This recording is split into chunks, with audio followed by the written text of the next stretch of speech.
No dia de ontem ficámos a saber alguns dados adicionais do terrorista que enviou um coquetel Molotov para o meio da Marcha pela Vida em Lisboa e apesar de o dado principal, ou pelo menos que teve o principal foco em termos mediáticos e nas redes sociais, já ser sabido, basicamente, este senhor era do Partido Socialista e era um professor, há um dado adicional que não foi tão mencionado e que me parece que também tem a sua relevância do ponto de vista do julgamento político, digamos assim, de determinados processos judiciais que tanto o líder do Chega como outros membros do partido já tiveram em mãos. E, portanto, vamos olhar aqui para uns dados adicionais deste senhor e fazer uns comentários. Ora, como eu dizia, advogado que defendeu ciganos contra cartazes de André Ventura vai defender terrorista do Partido Socialista que atirou coquetel Molotov.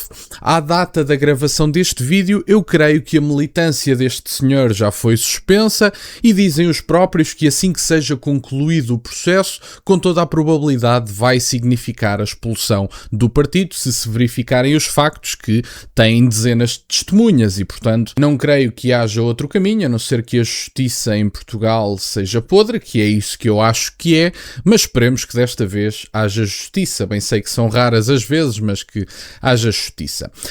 Nelson Vassalo encontra-se em prisão preventiva, é militante do Partido Socialista e está indiciado por infrações terroristas. A sua defesa está a cargo de Ricardo Sá Fernandes, advogado que representou a comunidade cigana no processo relativo aos cartazes das presidenciais de André Ventura. Portanto, este senhor é o advogado que está neste momento, segundo a notícia do Folha Nacional, a representar este senhor.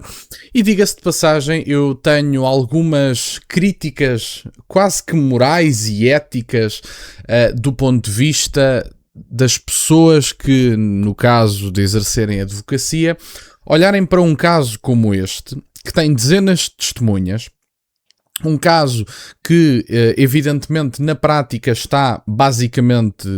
Enfim, eu não estou a dizer que este senhor é condenado, isso ficará para a justiça, mas o que é evidente é que os atos deste senhor têm dezenas de testemunhas, este senhor terá regado crianças, bebés, o pai do bebé ou da criança veio a público e falou sobre esse acontecimento. Portanto, um homem que comprovadamente teve uma ação que no limite se pode considerar menos digna, e olhem que eu já estou a ceder bastante para dizer isto, porque isto é evidentemente um ato terrorista. Enfim, como é que fica a consciência de uma pessoa que faz uma defesa de um ato que é tão evidente como é regar um bebé com gasolina? É a pergunta que eu faço. Como é que fica a consciência desta pessoa?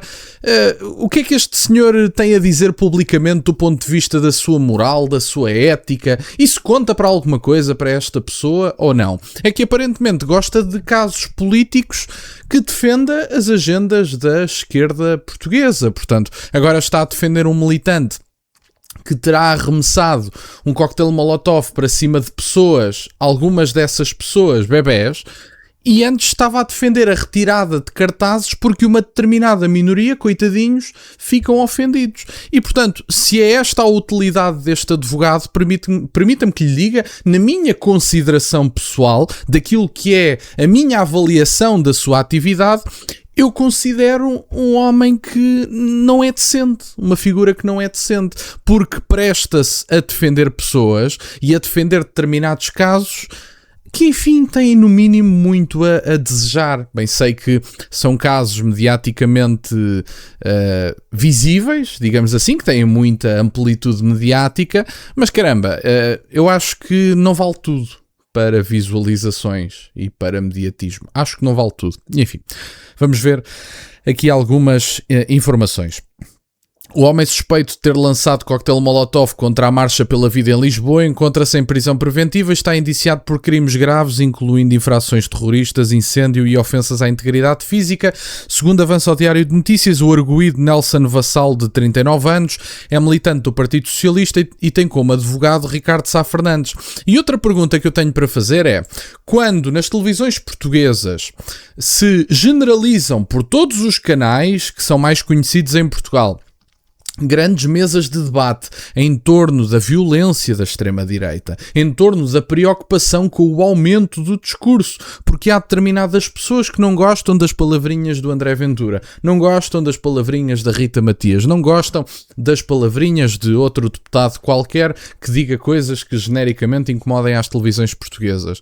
E depois fazem-se grandes mesas de debate em torno da violência da extrema-direita, às vezes episódios que genericamente são isolados. Aliás, os dados da Europol mostram isso, como bem mostrou um comentador da RTP de forma impecável. A violência de extrema-esquerda, nomeadamente com coquetel de Molotov, é muito mais generalizada do que os atos terroristas da extrema-direita.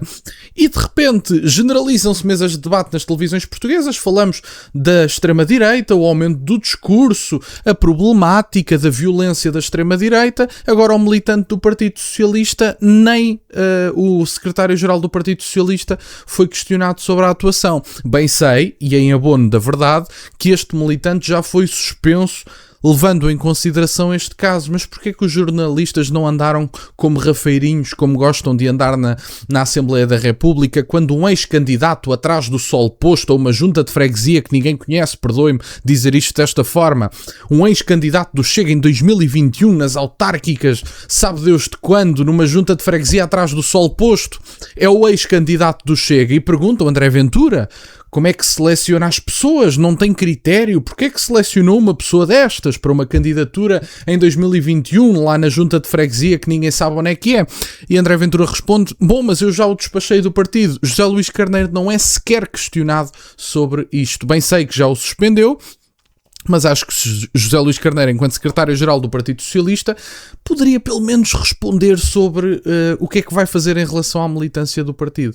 Mas enfim, temos o ataque que ocorreu junto à Assembleia da República, quando o suspeito arremessou um engenho incendiário na direção de um grupo de manifestantes que incluía famílias, crianças e bebés. Várias pessoas terão sido atingidas pelo combustível num episódio que gerou forte reação pública. De acordo com a Polícia Judiciária, foram encontrados na residência do suspeito elementos que indiciam um possível móvel ideológico, incluindo material considerado extremista. O caso, ganhou dimensão política após se tornar pública a filiação partidária do arguido, ocorrida em 2024, portanto é militante há 2 anos. A defesa está a cargo de Ricardo Sá Fernandes, advogado que esteve recentemente envolvido noutro processo mediático, no qual representou membros da comunidade cigana que contestaram cartazes do presidente do Chega, André Ventura. Portanto, as mesmas pessoas a defender os do costume, e agora não se vão generalizar as mesas de debate em torno da violência da extrema-direita. Recentemente, como eu disse há pouco, saíram dados da Europol que foram apresentados de uma forma brilhante na RTP, dados da Europol que dão nota que, por exemplo, em 2024, a extrema-esquerda cometeu mais atos terroristas do que os grupos jihadistas. A extrema-direita não está sequer perto de atos terroristas em comparação à extrema-esquerda. Temos exemplos como houve, por exemplo, na Alemanha. Numa determinada zona na Alemanha, houve dezenas de milhares de pessoas que ficaram durante um inverno rigoroso sem luz, inclusive idosos. Sabe Deus de que forma é que essas pessoas foram afetadas, porque determinadas criaturas absolutamente inúteis, com aquelas franjas por aqui por cima, com aqueles piercings postos e os cabelos azuis, decidiram dar cabo de uma central elétrica, ou lá o que é que fizeram, ou mandar um poste de eletricidade abaixo, porque clima e não sei mais o quê. Portanto, os idosos a morrer ao frio na Alemanha, que se lixe. Nós temos aqui as nossas causazinhas climáticas. Miúdos de classe média absolutamente inúteis que nunca fizeram nada pela vida, andam literalmente a praticar este tipo de atos. Mas têm é que ter cuidado com o Alexandre Sousa, como dizia ao público há um ano atrás, tem que ter cuidado com a direita radical, o Alexandre Sousa, entre outras figuras que em Portugal e lá fora têm é que ter cuidado com essas figuras, porque elas dizem umas coisinhas que nós não gostamos. Portanto, mandar postos de eletricidade abaixo não interessa. Pintar o primeiro-ministro que se lixe. Dar cabo das montras da EDP não importa. Em França, terem espancado um ativista que acabou por morrer, o Quentin, de 27 ou 28 anos, absolutamente irrelevante. O Alexandre Sousa, o André Ventura, a Rita Matias, etc. dizem umas coisinhas que vocês não gostam, então vocês provavelmente deveriam ter cuidado com essas pessoas. E portanto, é para verem a lavagem cerebral que vos é feita diariamente, e tem aqui mais uma notícia que me parece digna de ser assinalada. Obrigado, entretanto, por estarem desse lado. Peço-vos só que deixem o gosto neste vídeo e que subscrevam o canal. Tem as minhas redes sociais, o MBWay na descrição, por acaso de quererem fazer alguma doação. E nunca se esqueçam, meus caros, questionem tudo. Até à próxima.